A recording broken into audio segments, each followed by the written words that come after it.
كيفاش تعاقب شي واحد اللي كيتجاهلك ما كيجاوبكش؟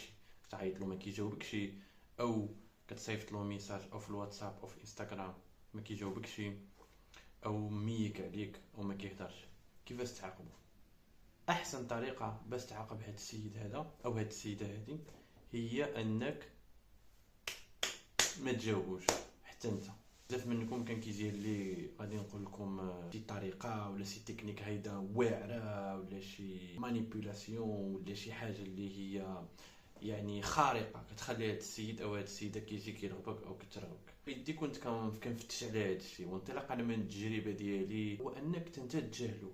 صيفطتي له ميساج وصيفطتي له الاولي وصيفطتي له الثاني تا هو غلط، ما تعاودتي تصيفط. صافي، وقف الكونتاكت، وقف الانتراكسيون، خليه هو يرجع عندك او هي ترجع عندك. يمكن من دابا نهار او من دابا شهر او من دابا عام او من دابا 5 سنين، ويمكن ما يرجعش.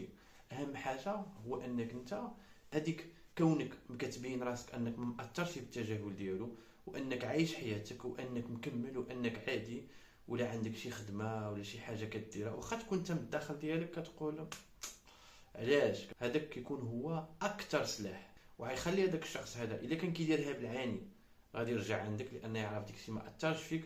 ولا كان ما دارش بالعاني وكان مشغول او شي حاجه غادي هو يجي عندك وهي تجي عندك.